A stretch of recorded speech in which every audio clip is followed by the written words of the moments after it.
Welcome to the Feds, insiders bringing accountability, integrity, and reform to a broken bureaucracy. At Feds for Freedom, we value constructive dissent and healthy debate. The views and opinions shared in today's episode are those of the speaker alone and do not express the views or opinions of the U.S. government or any other employer.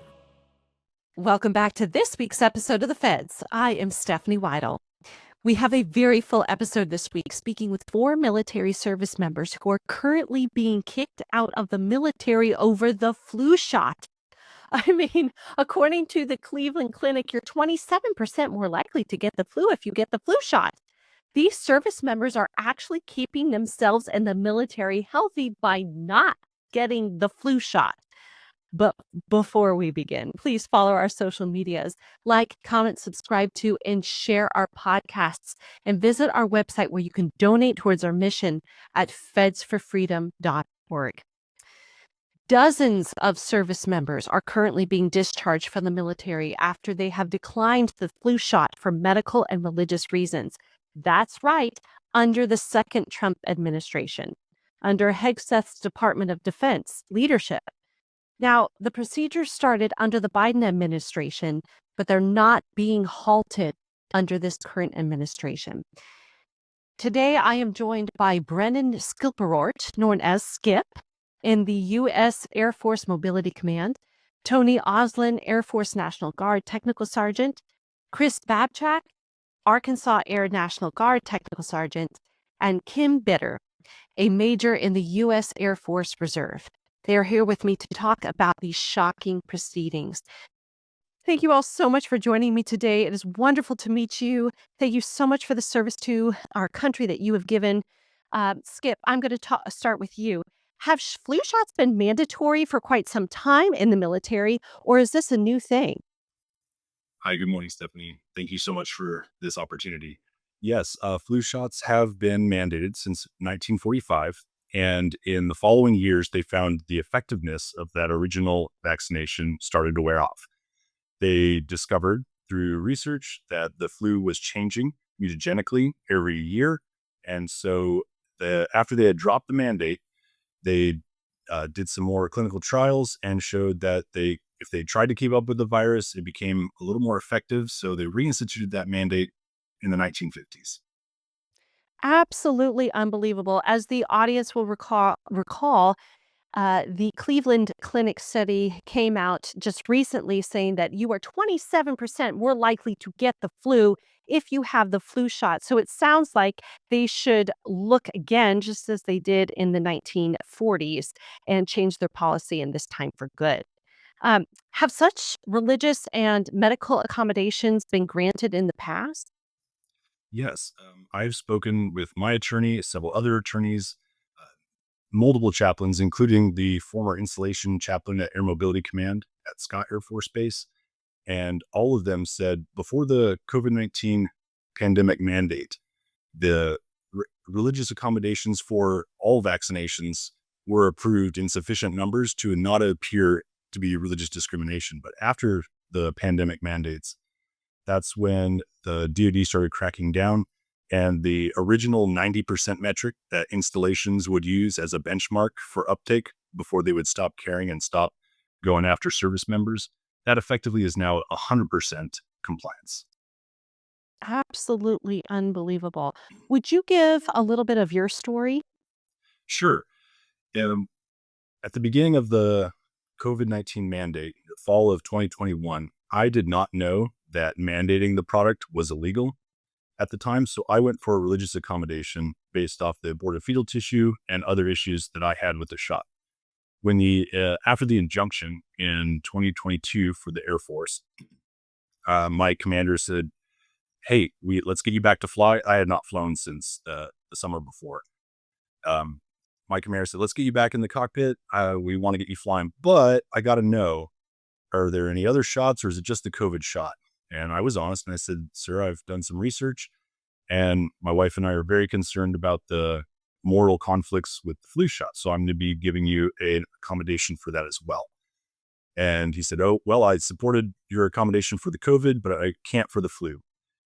Long story short, went through the entire appeal process, and my final denial from the Surgeon General for the flu shot accommodation did not arrive until 10 months later, end of September in 2023. I was not ordered to get the flu shot at that time for my new boss. He said, we're between the flu shot windows. There's no available product. So I am not ordering you September of 2023 to get the flu shot at this time. Now it's December of 23 and he ordered me to get the flu shot and I handed him a religious accommodation. He ignored it entirely, refused to process it, and gave me a letter of reprimand 10 days later. I fought that, multiple IG complaints, military equal opportunity complaints, congressional inquiry, all of that was ignored. Even sent him and my entire chain of command an affidavit. It was 7 to 10 days after I initiated the congressional inquiry that my commander and my installation commander recommended me for discharge, had a discharge board hearing October of 24, and I rebutted that transcript and its findings because there was apparent false testimony given and a host of bad law that they cited. That whole packet is en route to the Secretary of the Air Force as we speak. The new secretary is still learning his job, so it might be a few months before he even sees that discharge recommendation and my rebuttal and my lawyer's rebuttal to it. In that intervening time, between when I submitted the rebuttal in February of this year, at the end of March is when a mid-level general decided that they didn't want to pay me anymore. So they put me on involuntary excess leave status, which is a unpaid status, hence why I have a beard right now.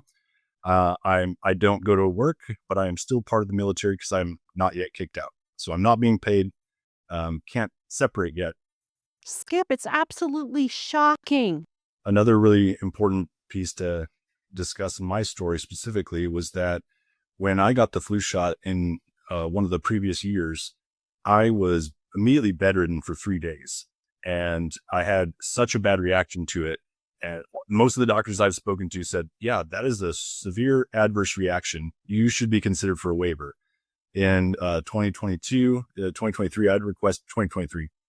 I had requested a medical waiver and my base refused to entertain it. Calls and emails with the chief medical officer at my base said, unless you had an anaphylactic reaction, we will not even consider you for a medical waiver. And I said, wait, excuse me, can I restate that? So unless I almost died, like you're about to lose me, you would not consider a waiver for the flu shot for me. And she goes, correct. I said, my lieutenant colonel buddy at Wright Pat Air Force Base just got that this same year, 2023, a medical waiver because he was getting migraines from the flu shot. He showed me his medical status for deployment. He's green. He can deploy. This past year, a Marine captain did an informal survey across 143 different service members. 60% of the respondents in that survey had not gotten the flu shot in the past 2 years. And only about 10% of those had accommodations, either medical or religious. So the majority of them deployed, went TDY, changed their duty station without issues. And the commands didn't even bother them. So religious rights, medical rights are not being applied fairly. If you're making medical accommodations and not religious, sorry, perception wins here. Not only is the perception, that's religious discrimination. And that is an unequal treatment of the people's rights. Absolutely shocking what has happened to you. After I was placed on involuntary excess leave, my lawyer said he had never, in his 20 years of doing defense for military personnel, that pay had been cut for an officer unless the officer was already incarcerated or they were a violent criminal. I'm active duty. It's different than it is for Kim in the reserves or if you're a traditional guardsman, where you can be placed on a no pay, no point status. That happens a lot more frequently. He has never seen that in 20 years for an active duty member unless they were violent criminals or already incarcerated. So it felt very personal and it felt like an additional attack on myself. It was a reprisal. I hope it gets worked out even before the Air Force secretary has to look at it. Can that be done? Can it be worked out beforehand? That's what we're trying and we're pushing for right now. I've been reaching out to the defense secretary, Pete Hegseth, as well as the Air Force Secretary, and we're trying to get word to them about my case and about 5 or 6 others in a similar situation. Absolutely. Chris, would you clearly state you're more of the lawyer type, though you are not a lawyer. Would you clearly state the legal policy that the military is citing to take such a hard line with those who are objecting to the flu shot? There's a couple different DoD regulations that they have, which, mind you, they're in-house policies. They are not laws. They are self-legislated within the Department of Defense. One of them, so I'm Air National Guard. I'm not Title 10. I'm Title 32. For our policy, the last time I looked up, is they have a goal, and that's the keyword goal, of 90% vaccination rate, with a partial mission readiness of 15% lower than that. So these are self-legislative policies. They've changed over the years. If you get into other DoD regs, they're going to cite public. The reason we're doing this is public health. Trying to think of which reg that was that I've looked at, but they've changed this stuff over the years. And when you're changing the bars and the metrics, those are not laws. Those are self-legislated, like I've said, within the DoD. That's not the same thing as rights, which are absolute in the Constitution. They're Absolutely. two very distinctly different things. Chris, do you know the percentage of service members who are pushing back with the flu shot? Unfortunately, I don't think very many, mainly because most people do not know their rights. They don't know the regulations. I mean, day one, when I'm enlisted, when I joined the military, you go to basic training and they beat you down, they break you down, they build you back up. You're taught and trained in the military to obey orders. You're taught to be a robot and don't question authority. And that's a big problem right there. Number two, there should absolutely, when you work in government, you raise your right hand, you swear an oath to the Constitution, and that is to protect Americans' rights. But yet the military does zero training on anything pertaining to the Constitution. I've asked numerous people. I worked with somebody who literally did not even know that the state that I'm in has a state constitution. Justice Neil Gorsuch had said one time in an interview that 1 out of 3 Americans can even name what the 3 branches of government are. Something that simple. I'm hearing now, I homeschool my daughter. I hear from other people that I work with who have their kids in public school. They don't even teach the U.S. Constitution anymore in school. This is how, I don't want to word it like this, but dumbed down we've gotten as a society. People don't know what's in the Constitution, which is your organic law. Before Congress can write anything else, it has to have the organic law and the foundation. People don't know what's in the Constitution. They don't know their rights. The only thing the average American can cite is the First and Second Amendment, because those are the most controversial. I have freedom of speech, freedom of religion, and right to bear arms. And you have way, way, way more rights than that. And yet people don't know them. In society, I see Americans with an understanding that once you join the military, you have waived your rights. Is that true? And how far off of the track have we gone? So your rights come from God. They did not come from government. The people, the founding fathers, wrote the constitutions. Your rights come from God. They wrote the constitutions. In doing so, you have your Bill of Rights or Declaration of Rights. Those are reserved out of the general powers of government. That's why they're the Bill of Rights. And then in doing so in the Constitution, it lays the framework for your 3 branches of government, your legislative, executive, and judicial branch of government.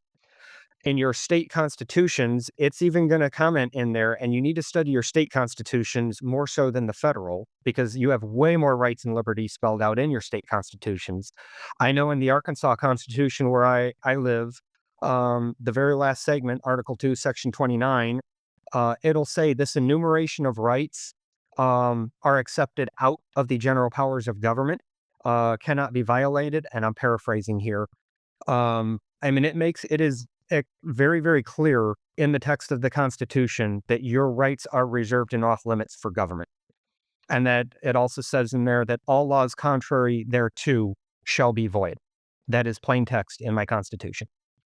A really important point to bring up, if I may, is that when I've spoken to officers and enlisted across the services, and I'm in a lot of different groups where we've been discussing this, none of us in the military have the Constitution that we are swearing to uphold, support, and defend as part of our studies, at least for officers, until our third level of professional development education. And even then, it's just brushstrokes.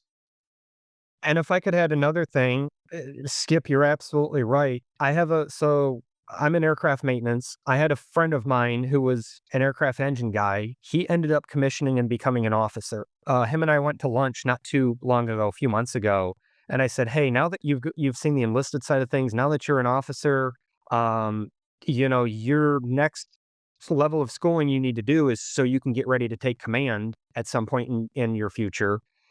In talking to any of your peers, have you gone over anything can you define for me right now what a lawful order is? And he says, no. I said, and your next professional military education class that you're going to do is about a month long.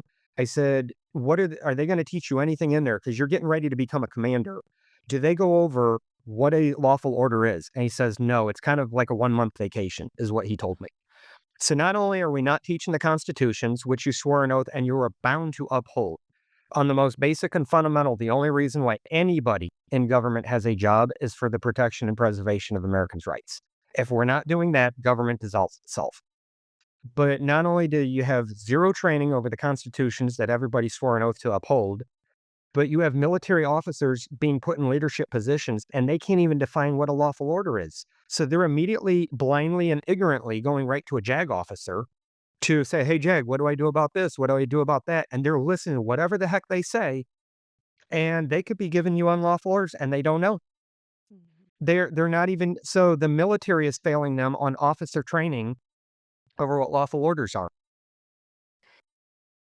Kim, you are a major in the Air Force Reserves. What lengths have your military supervisors taken to force compliance, getting to that 100% compliance mark? This is a great story, Stephanie. It starts back in the beginning of COVID, of course. Before this, so I'm a nurse by trade. I've been a nurse for 24 years.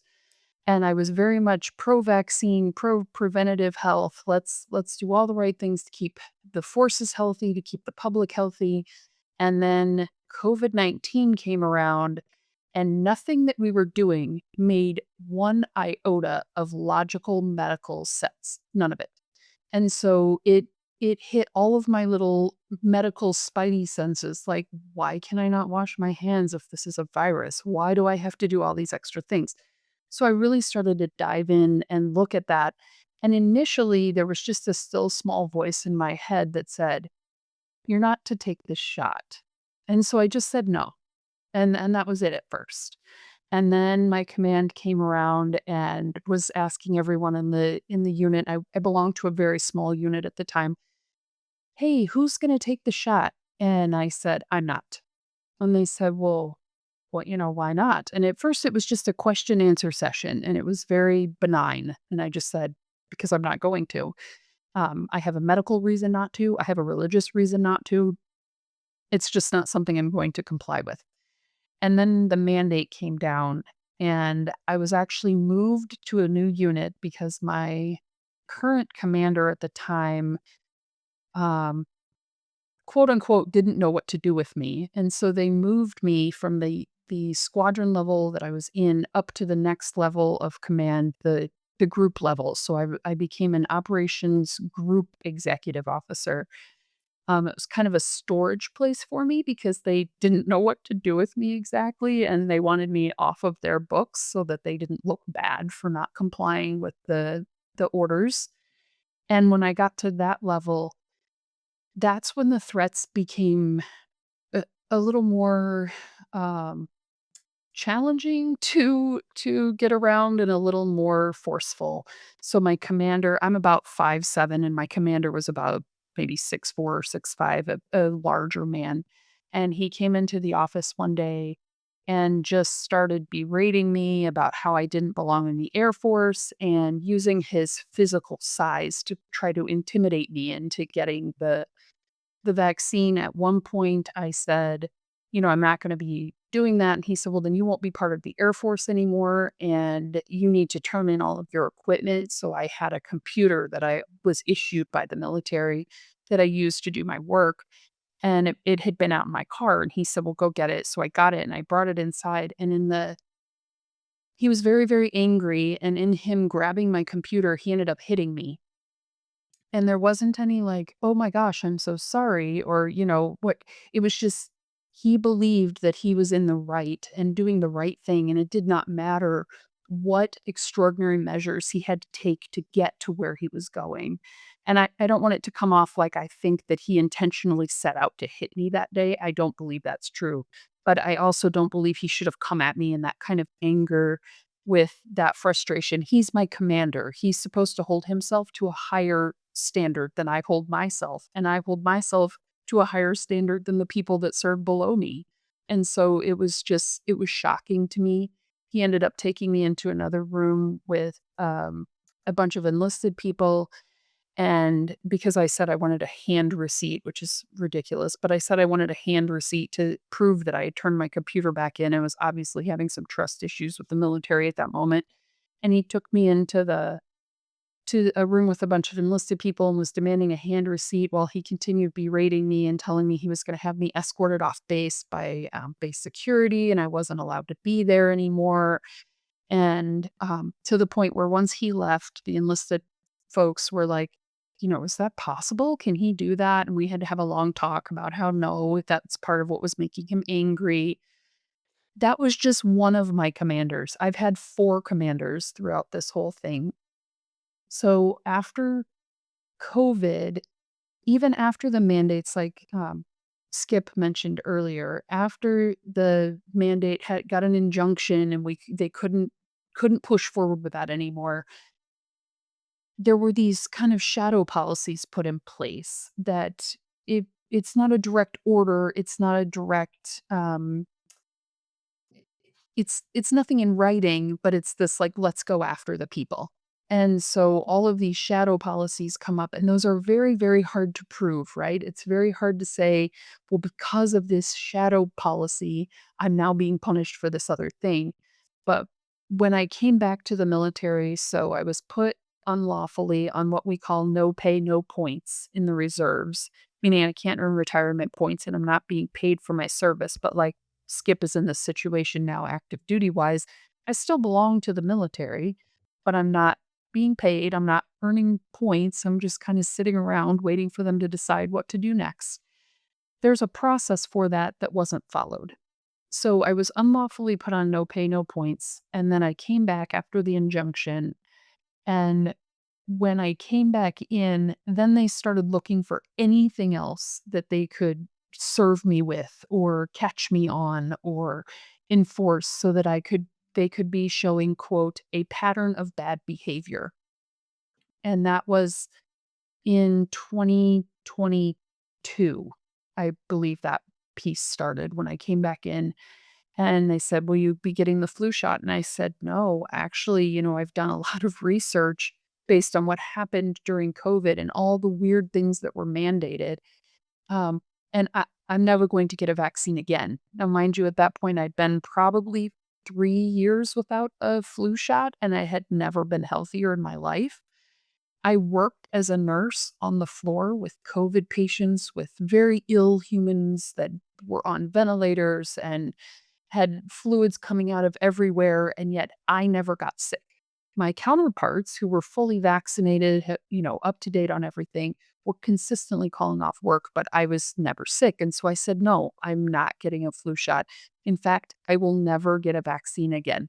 That was my stance.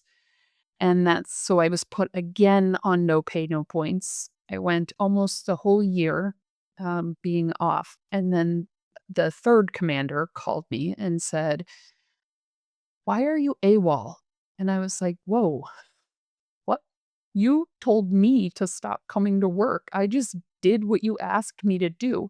And she said, we don't have any paperwork of that. I said, correct, because each time it has been unlawful that you have done the thing you've done. So you haven't followed your own policies. I'm happy to come back to work though. So I went back in November of 2023 and was again asked, will you be getting a flu shot? And I said, still no.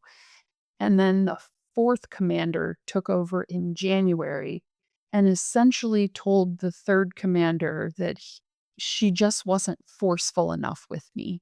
And that if he was more forceful, then I would definitely comply. And so he wrote me an LOR, which is a letter of that just basically ends an officer's career, essentially. It says, like, you didn't do the right thing, and now we're going to punish you for it. And so I got this letter, and when I got it, he said, are you going to sign this? And I said, I'm not going to sign anything right now. I would like to take it all home and review it and look at it and make sure it's something I agree with before I put my signature on it.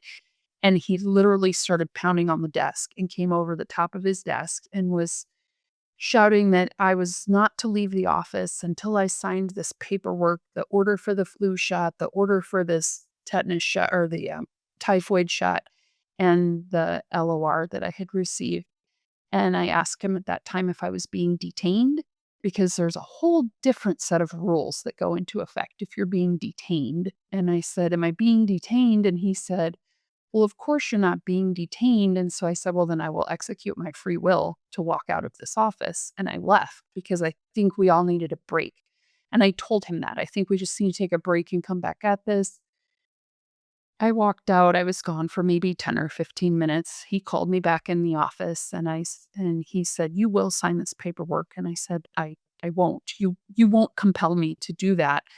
And I think what you're doing is unlawful. And I began telling him at that time that I was doing this as much for him as I was for me, because my job as an officer serving below him is to let him know when the thing that he is doing is improper or unlawful. And so I shared that with him, and he said, no, absolutely not. You will sign this. Well, long story short, I never signed it. I ended up with 2 more LORs, all saying the exact same things, because the JAG officers told him that I needed to have a, quote, pattern of bad behavior before they could discharge me.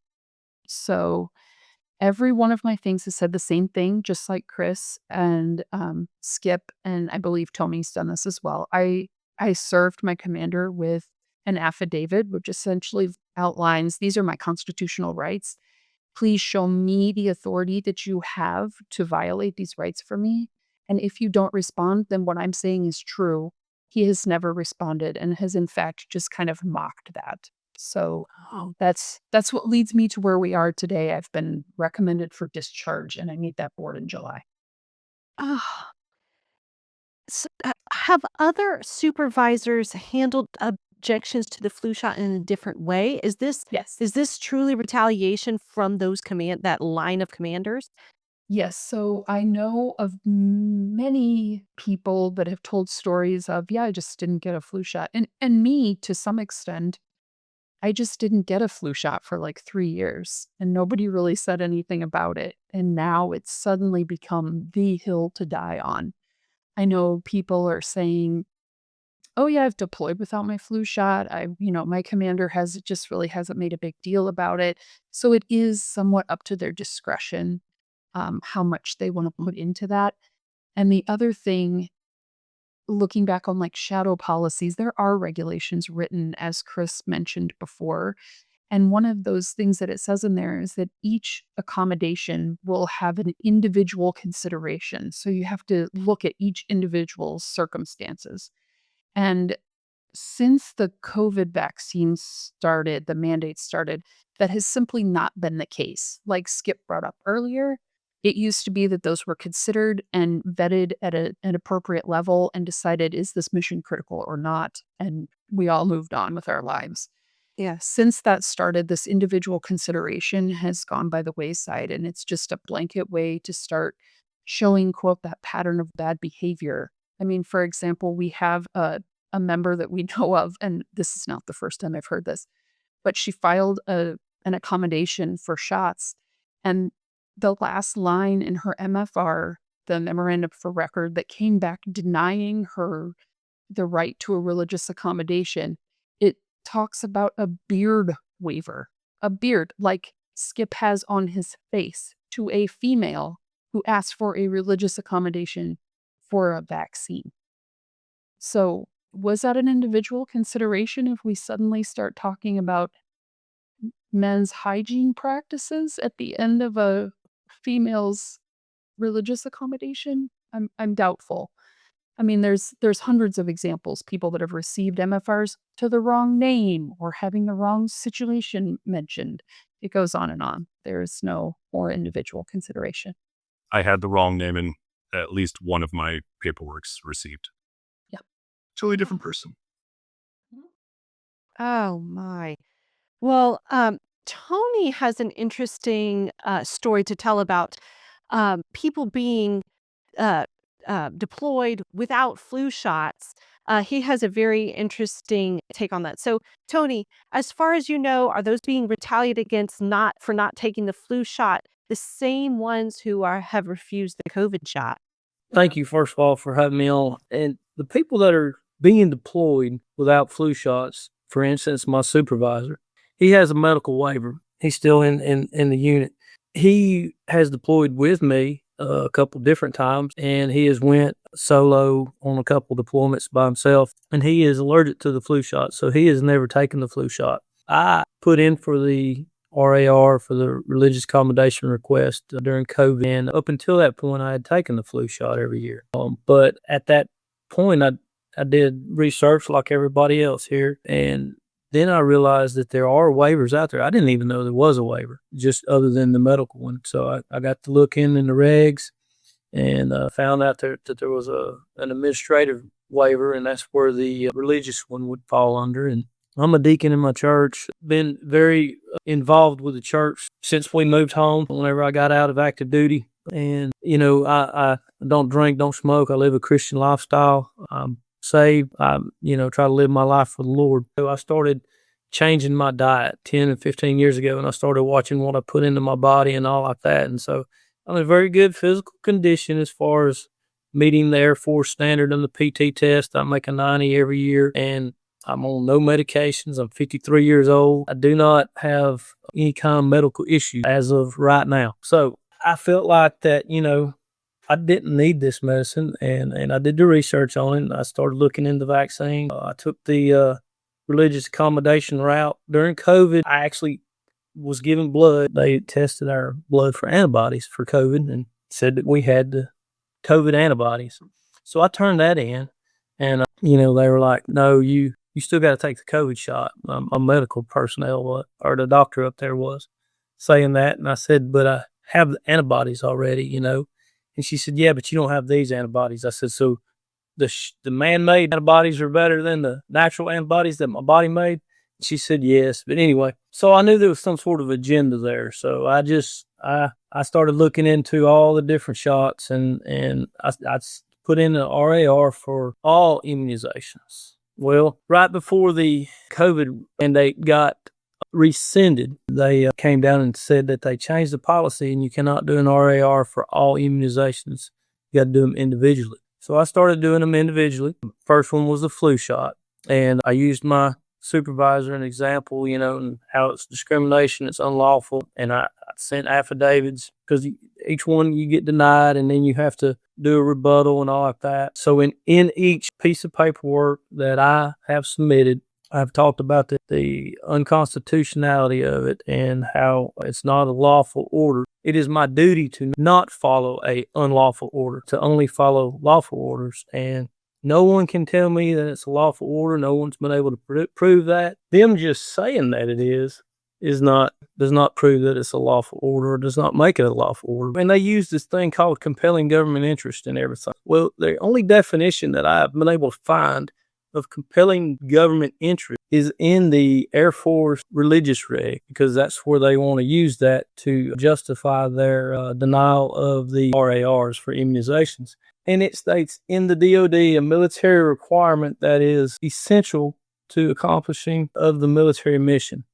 Well, I've been accomplishing the military mission for the last 4 years while I have not had the shot. My supervisor, who did not have the flu shot, has been accomplishing the military mission and can deploy and accomplish the military mission.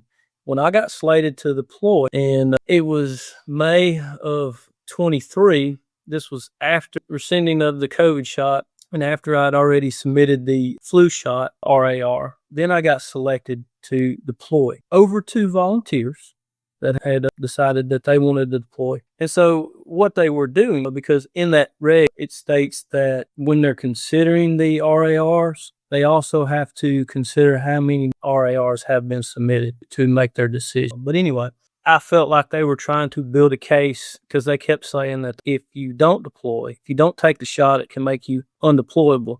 And if you can't deploy, then you can't remain in the military. And Tony, what was the difference between you and your supervisor? Had he taken the COVID shot? He had taken the COVID shot, and he's taken all the other shots, but he cannot take the flu shot. Each one of these RARs, the commander has to give an endorsement. So whether he agrees or supports the accommodation or does not. And he put in there that I was a threat to making people ill and making people's family members ill. And that other people in the unit were scared because I was unvaccinated.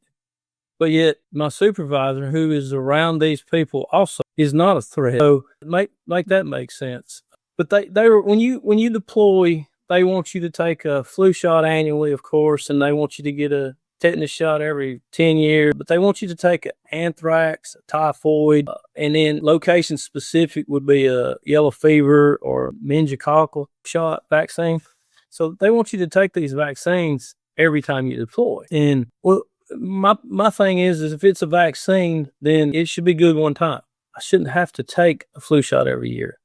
I shouldn't have to take a anthrax shot every time I go, a typhoid shot every time I go, yellow fever every time I go. If it's a vaccine, then it is because they keep saying these are vaccine preventable diseases. Well, if they're vaccine preventable, that means they're preventable. If it doesn't prevent, then it's not a vaccine. But President Trump in 2017, he signed a executive order in his first term in office. He made this comment. He said, let's see, where's it at? It says, Mr. Trump said in his executive order that this was meant to defend the freedom of religion and speech in America. No American should be forced to choose between the dictates of the federal government and the tenets of their faith. He says that when he's giving the speech, and then in the executive order, it's Executive Order 13798. It's promoting free speech and religious liberty. It said federal law protects freedom of Americans and their organizations to exercise religion and participate fully in the civic life without undue interference by federal government. So these vaccine mandates are infringing on our religious liberties. Yes. The federal government should not be able to compel anybody to be injected with something. It should be a choice. That's absolutely right. Yes. So, Chris, why do you think so many people are not speaking up about this, especially in light of the COVID mandates? I believe a lot of it really it just boils down to ignorance, and they don't know. I mean, we're a very, very small percentage of people, what you see here, who have actually stood up to the military and the DoD. Again, there's been training issues within the military. Is really what that boils down to is ignorance. From your stories, I'm hearing that although you refused the shot and were initially retaliated against under the Biden administration, your discharge proceedings are actually happening and being finalized under the Trump administration. So has there been a change in policy with the new administration? Has Hegseth or Trump addressed the required vaccination policy for the military? Skip, do you want to comment on that? Sure, I'd love to. So far, the answer is no.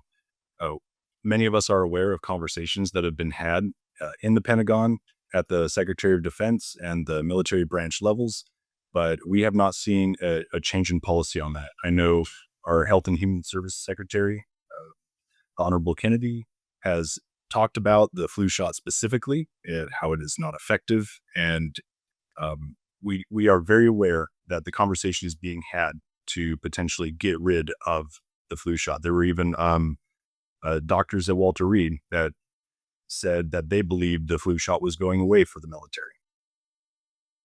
Whoa, when did that happen? That happened in the past 2 weeks, actually. So this is already being talked about, and yet you all are continuing to be discharged over the flu shot. Correct. And one quick point to make for all of our stories is that duty civilians and contractors are not required to get the flu shot, nor are military dependents who frequent the installation. By the untold thousands. Are they such a threat to the military? Or just us because we stood up and said, hey, I'm going to stand on my constitutional rights. And I can't do this because this violates my rights and it violates my conviction. That's an excellent point. So why, in your all's opinion, do you think that the proceedings are not stopping at this point? Kim, do you want to comment?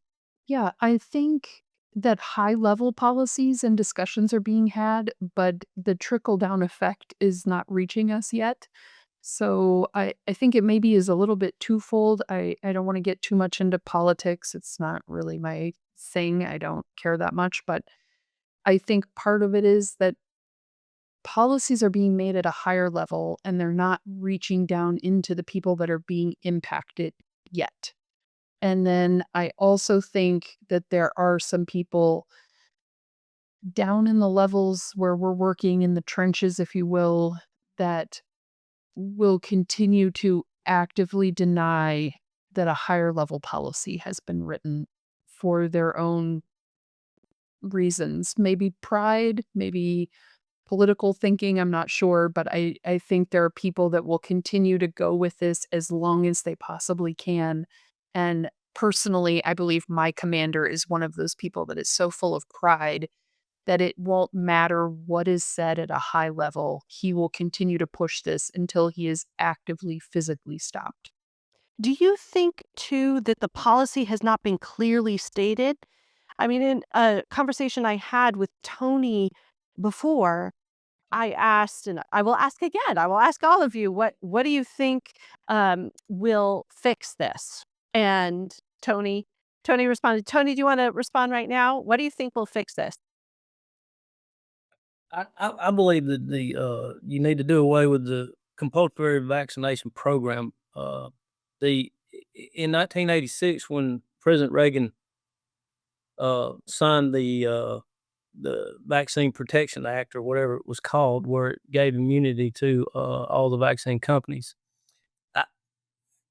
I think that's where all this stems from, because the vaccine companies were about to die out because they were ineffective, and the American people at that time knew that they were ineffective. So the only way for them to have survived was for the government to bail them out like they did, and give them immunity. And if you just do away with that act and quit forcing shots on the military, people will volunteer, because there's some people that really believe in these shots and they will volunteer to get them, and let those people support the vaccine industry, just like Ford or Chevy people that buy their vehicles support that company.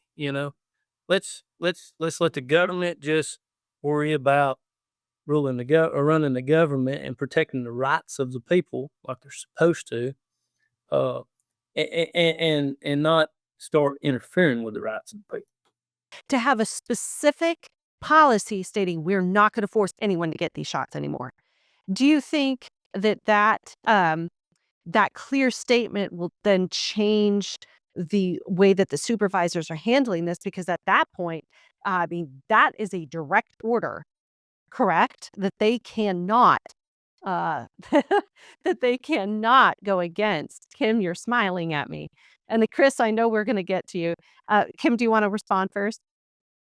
Again, I think it goes back to pride, Mhm. and I don't know that I believe that there have been things said that have already started to paint that picture that this is not going to be acceptable. We're not going to do this. And there are definitely people within the chain of command that are saying, I will ignore that because of who it came from or because I don't believe it.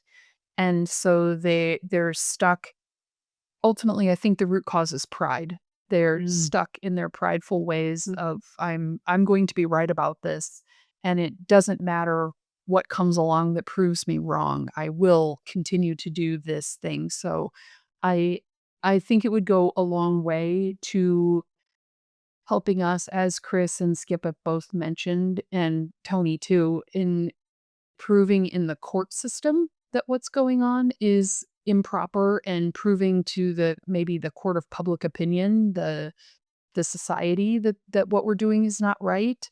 But I don't know that issuing that kind of order is going to stop anyone in their tracks. If they are hell-bent on doing what they've been doing up to this point, I don't know that an order is going to stop them. No. Chris, your thoughts on Hegseth and Trump stopping the discharge proceedings? Well, you had asked a question prior to that pertaining to what do you think needs to be done to be able to fix all of this? And the best thing that could be done for people in government and for the legal industry, you have to teach the nation. We have to get out there and we have to educate people on constitutional rights. You have to inform congressmen, your executive branch of government, your judicial branch of government, something. And I'd like to read something real quick. This is Arizona Constitution, Article 2, Section 1, fundamental principles. And it says, a frequent recurrence to fundamental principles is essential to the security of individual rights and the perpetuity of free government. And if we're going to fix this, we have to get out there and we have to teach people the difference between what is lawful, what is not lawful. And that's the short answer of it. We need to teach the Constitution. And in the military, not even in our basic training or initial officer training are we taught about the Constitution. I think we might have said it earlier, I can't quite remember, but officers don't even see their first constitutional class till their third level of professional military education. So how can we support and defend something we're not even taught? Chris, I know that your discharge board is this weekend. Do you have any thoughts on that before we end? God has moved. I've made a little progress. I'm not here to badmouth the legal industry, but attorneys spend very little time in law school, if any at all, learning anything about the constitutions. They never argue or stand on the constitutions. They argue derivative authorities of the plain text of the constitutions. They're taught and trained statutes and codes, case law, and precedents. In a nutshell, from the conversations I've had with various attorneys, they don't ever argue the plain text of the Constitution. It would kill court cases quickly. Attorneys are in commerce. They're out to make money and for billable hours out in the normal world. This is why court proceedings can drag out for years. If you argued the plain text of the Constitution, it's like, why are we going through all these court tribunals to get all the way to the U.S. Supreme Court for the U.S. Supreme Court to look at the plain text of the Constitution? Why aren't we just using the fundamental law in the first place when we could settle it very, very quickly? A judge's job, first step one, look at the text of the Constitution and then look at what is being brought forth by the plaintiff, what is being brought forth by the defendant, so we can know what is the fundamental law in order to determine what is right, what is wrong. But yet you have lower court tribunals for decades that have used multi-step approaches. In the Bruin case, and I won't go too much into court cases because most people won't know them, the Bruin case, most people's eyes and ears would hear, was about a Second Amendment gun case. It was more than that. The Supreme Court showed they went back to fundamental law of text, history, and tradition. What does the Constitution say? And what do those words mean at the time the Constitution was ratified? They're going back to a one-step approach. For too long, lower tribunals have used multi-step approaches. They're applying doctrines and other legal tools and metrics to determine what people can and cannot do. They've twisted and construed your rights instead of just using the plain text of the Constitution. So our legal industry for decades has been very, very flawed. And unfortunately, when you bring this forth to somebody, it seems very strange to them. They want to call you a sovereign citizen and other things that are not, they're not real. The American people are sovereign. Go read Virginia, the preamble of the Virginia Constitution. It's one sentence long. Also, Justice Neil Gorsuch last year has done several interviews, and I can provide that information as well, where he has come out publicly and declared on multiple interviews going around the nation, the American people are sovereign. That is also spelled out. The Supreme Court declared that in the Loper versus Raimondo case last year. If you search that court case and you type in the word sovereign, you will find it in that court case. Well, thank you all so much. I have one last question. I'll just ask my last question. If the average American citizen could do one thing to combat the corruption that we see in our country today, what would it be? Tony, let's start with you. I would have to agree with Chris. Just learn the Constitution and then get in touch with their local leaders and try to get them to learn the Constitution and then go out from there. Your average doesn't know anything about notices and affidavits, but if they start to learn the Constitution and from some legitimate teachers of the Constitution, and then they would be able to figure out how to go from there on the notices and affidavits. Get involved in their local politics. The Bible says that we are, if we're Christians, that we're supposed to be in the local government. And if the Christians were involved in local government, then maybe some of this corruption would have not have gone down the road it has. I'll just say like that. Chris? I don't have anything else to add. Kim? I think if the public could do one thing, it would be A, yes, to learn the Constitution, but B, to listen to that still small voice that's telling you that something is not right. And then taking that to the next step and being courageous and bold and knowing that there are hundreds of thousands of us out here that are stepping forward and saying this. All you have to do is join us. Skip? Call your congressmen, call your senators, write to the secretaries, write to the president. Social media is a powerful tool. Know your rights and stand on them. We don't request our rights, we stand on them. The government does not have the authority to infringe upon them. That's excellent. Well, thank you, Tony, Chris, Kim, and Skip. Thank you for joining me today, and all the best going forward.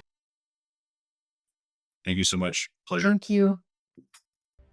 Thank you. Thanks so much for tuning in. Please like, comment, subscribe to, and share our podcasts. I'll see you next week.